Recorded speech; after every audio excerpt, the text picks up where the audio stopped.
1967 में 5 और 6 अरब कंट्रियों ने एक साथ हवा पड़ा था।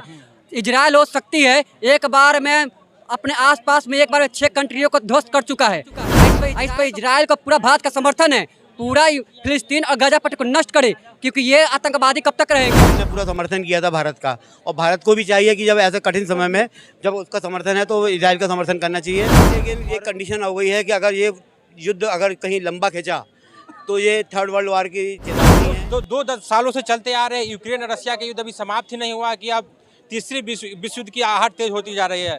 कल यानी कल देर शाम जिस तरह से हमास द्वारा इजराइल पर आतंकी हमला किया गया है, जिस तरह से विवश हत्या की गई है, उसको देखते हुए कहीं न कहीं दुनिया अब 2 ध्रुव में नहीं 3 ध्रुव में बढ़ती नजर आई है। आइए जानते हैं, अभी हमें कन्नौज प्लेस में मौजूद हूँ, आइए यहाँ की पब्लिक से जानते हैं कि इसके ऊपर उनका क्या विचार है, क्या सोचते हैं उसको लेकर। क्या लग रहा है जिस तरह से हमास द्वारा इजराइल पर अटैक किया गया, जहाँ पर 400 लोगों की मौतें हो चुकी है। देखिए, हमास ने हमला किया है, उसको सपोर्ट कर रहा है हिजबुल भी, और हिजबुल और हमास जो है दोनों मिलकर के उसने अटैक किए है इजराइल के ऊपर। इस मामले में जो कंट्री है वो 2 भागों में बढ़ गई हैं, जैसे कि अमेरिका हो गया, चाइना, अपना ब्रिटेन हो गया, फ्रांस हो गया, जापान हो गया, जर्मनी हो गया, ऑस्ट्रेलिया हो गया, इंडिया हो गया, ये सब इजराइल के साथ में है। और यूक्रेन और उसका रूस का रशिया का युद्ध चल ही रहा था, 1.5 साल चल रहा था, वो भी 2 अलग अलग भागों में बटा हुआ है। अब लेकिन ये कंडीशन हो गई है कि अगर ये युद्ध अगर कहीं लंबा खिंचा तो ये थर्ड वर्ल्ड वार की चेतावनी है, क्योंकि जब अगर इजराइल के ऊपर कुछ ज़्यादा नुकसान होगा तो ये मान के चलिए कि इससे पहले भी देखा जाए तो इससे पहले भी आज से 50-60 साल पहले की बात करें, जब जितने भी खाड़ी मुस्लिम देश है इजराइल पर एक साथ अटैक किया गया था, उसमें भी कहीं ना कहीं इजराइल डिफेंड करके अपना जीत हासिल की। हाँ, तो इस बार क्या लग रहा है? इस बार भी ये लग रहा है कि सारी जो दूसरी कंट्री है जो इजराइल के समर्थन में है वो बीच में ज़रूर कूदेंगी और इजराइल का समर्थन करेंगी। और जहाँ तक है हमारे हिसाब से ये वर्ल्ड वार नहीं होना चाहिए। जो शांतिपूर्वक अमेरिका और ये इंडिया जैसी शक्तिशाली मोदी जी जो अभी देश के संभाले हुए हैं, G20 वालों को अध्यक्षता कर रहे हैं, उनको चाहिए कि बीच में मध्यस्थता करके ये प्रॉब्लम को सॉल्व करें। जो ये लगभग 100 सालों से जो फिलिस्तीन और इजराइल का जो ये चल रहा, जो विरोध अभ्यास चल रहा, जो लड़ाई चल रही है, कहीं ना कहीं यूएनओ जो है हमारे राष्ट्रीय जो यूएनओ जो है, यूएनओ द्वारा कहीं ना कहीं क्या फेलियर इसको मानते हैं कि अभी तक कोई दोनों बीच में शांति स्थापित नहीं कर, जिसकी वजह से समय पर वर्ल्ड वार की नौबत आ रही है। ये यूएनओ तो कहते हैं, आप देखिए, कहते हैं आपका हर जगह फेलियर चल रहा है। आपका रशिया और यूक्रेन की युद्ध में भी फेलियर हुआ, और अभी ये सेकेंड युद्ध चालू हो गया है कल से, और ये युद्ध है, आज की खबर है कि 300 इजरायली मारे गए हैं और 250 फिलिस्तीनी मारे गए हैं। इसमें निर्दोष जनता मारी जा रही है, और ये वर्ल्ड वार अगर हुआ तो पूरा देश बर्बाद हो जाएंगे। क्या ये और वैसे ही आर्थिक मंदी पूरे वर्ल्ड में चल रही है ना, वर्ल्ड में पूरे आर्थिक मंदी चल रही है, तो इसलिए कहते हैं ये हम चाहते हैं कि ये युद्ध वर्ल्ड वार ना हो, और इनको यूएनओ जो है अगर अपने लेवल पे इस युद्ध को जल्दी से जल्दी ख़त्म कराए। जो रस्ते द्वारा लगातार जो अटैक किया जा रहा है हमास पर, निर्दोष लोग मारे जा रहे हैं, चाहे इजराइल को हो चाहे वो फिलिस्तीन का हो, ठीक है, तो क्या ये अभी वर्तमान में युद्ध आज रोक देनी चाहिए, अगर जो मध्यस्थता करके, कि ये युद्ध को आगे बढ़ानी चाहिए? देखिए, युद्ध तो कभी रुकना मुश्किल है, क्योंकि आज नेतन्याहू ने धमकी दे दी है कि हमास ने जो हमारे ऊपर हमला किया है, समझ लिए उसने अपने लिए कब्र खोद दी है। ये आज नेतन्याहू ने मतलब न्यूज़ दी है और वक्तव्य जारी किया है उन्होंने।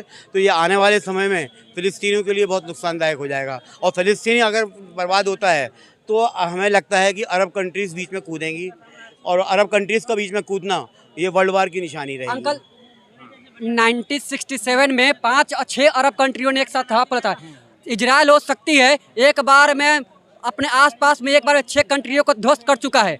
इस पर इजराइल का पूरा भारत का समर्थन है, पूरा फिलिस्तीन और गाजा पट्टी को नष्ट करे, क्योंकि ये आतंकवादी कब तक रहेंगे। जो पहले जब खाड़ी देश की बात आती है तो उस समय जो खाड़ी देश की बात कही जा रही थी, उसमें कुवैत था, उसमें ये आपका सऊदी अरबिया था, मिस्र था, ये जॉर्डन था, लेकिन आज जो वास्तविकता जो है, तो क्या आज वो शक्ति इजराइल के पास है, या उस तमाम खाड़ी देशों के पास जो शक्तियाँ बढ़ी है, तो क्या उस समय आप मुकाबला कर पाएगी?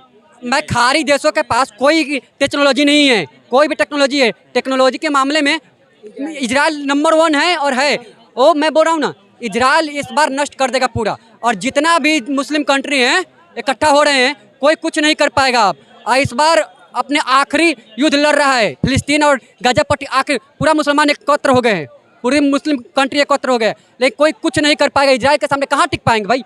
एक रात में 5 कंट्री, 80 लाख की जनसंख्या, एक रात में 5 मुस्लिम कंट्रियों को ध्वस्त कर दिया था, सिलेंडर बोल दिए थे मुस्लिम कंट्री। अब भारत के साथ इधर मोदी जी का संपूर्ण समर्थन है उधर। लेकिन आज परमाणु जो मुस्लिम कंट्री में परमाणु पाकिस्तान जो है परमाणु शक्ति देश है, उस समय वो नहीं था, तो क्या अगर जो पाकिस्तान की हस्तक्षेपता होती है इस मामले में, तो क्या फिर आने वाले समय अमेरिका भारत का क्या रुख है? भारत के पास नहीं है, अमेरिका के पास नहीं है, और पाकिस्तान, आपको क्या लगता है कि इजराइल के पास परमाणु बम नहीं है? अरे उसके पास है, डॉक्यूमेंट्स में नहीं है, वो भी रखा हुआ है परमाणु बम। वो भी जब वक्त पड़ेगा ना, वो अकेले 58 मुस्लिम कंट्रियों के लिए भारी पड़ेगा, अकेला। परमाणु बम की बात आती है तो क्या अमेरिका साथ देगा इजराइल का? बिल्कुल, शुरू से अमेरिका के वजह से ही इजराइल का अस्तित्व है। इजराइल का अस्तित्व अमेरिका की वजह से ही, अमेरिका द्वारा बसाया गया इजराइल। बिल्कुल बजाय।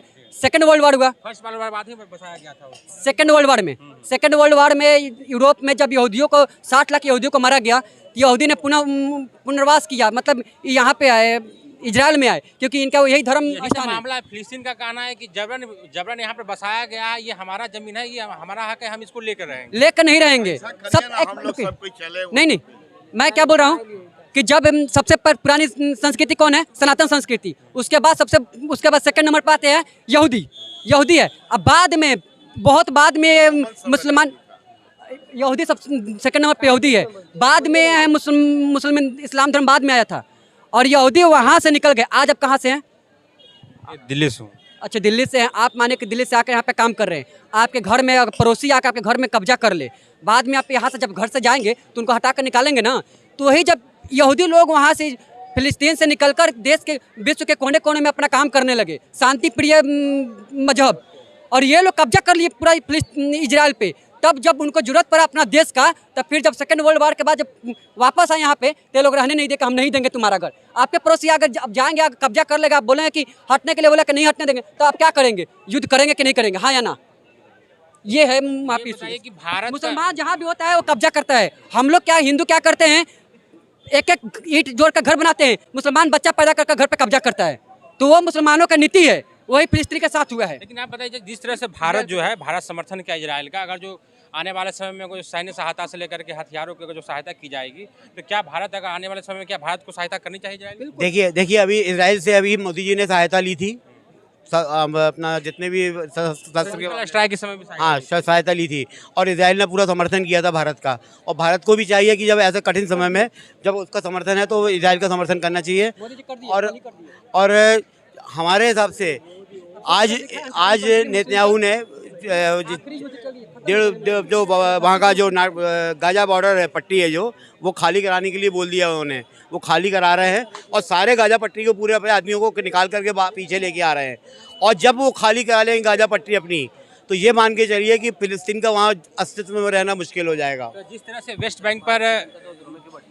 से वेस्ट बैंक जो है, वेस्ट बैंक को इजराइल कब्जा कर चुका है, तो क्या आने वाले समय में क्या गाजा पट्टी पर पूर्ण कब्जा हो जाएगा? बिल्कुल इस बार पूरा कब्जा हो जाएगा इजराइल का, और इजराइल पूरा कब्जा कर लेगा और फिलिस्तीन तक अंदर तक मार के जाएगा, अंदर तक मार के आएगा इस बार फिलिस्तीनियों को।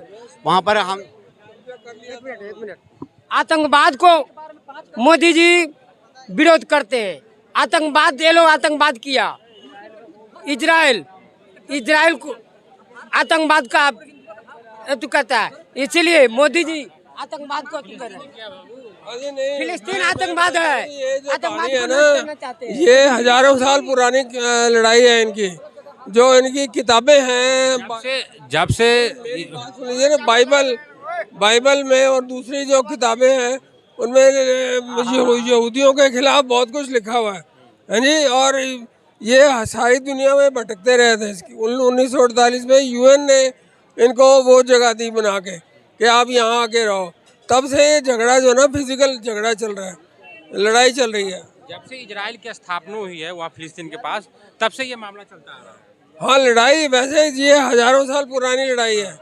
ये अब जो लड़ाई है, ये तो 1948 से शुरू हुई है। यरूशलेम में जो वहाँ पर एक मस्जिद है, उसमें अल-कायसा मस्जिद को कहा जाता है, उसको कहा जाता है, ये फिलिस्तीन कहता है कि नहीं ये हमारा मस्जिद है, इसका इजराइल का कहना है यहूदियों का कि ये मेरा मस्जिद। वो ये कहते हैं कि मतलब हमारी भी है, क्योंकि दोनों की, यहूदियों की और मुस्लिम्स की, दोनों की आस्था है उस मस्जिद में, अलग सा है। तो अब ऐसे तो डिस्प्यूटेड प्लेसेस कई हैं सारी दुनिया में, वो मतलब जूस को लाइक ही नहीं करते। एक नाटक लिखा था शेक्सपियर ने, द मर्चेंट ऑफ वेनिस, उसमें जो है ना, जो जू है वो सूदखोर है, पैसा देता है सूद पे और वो लेता है, तो शाइलॉक उसका नाम है। तो अगर आप पढ़ेंगे तो पता लग जाए।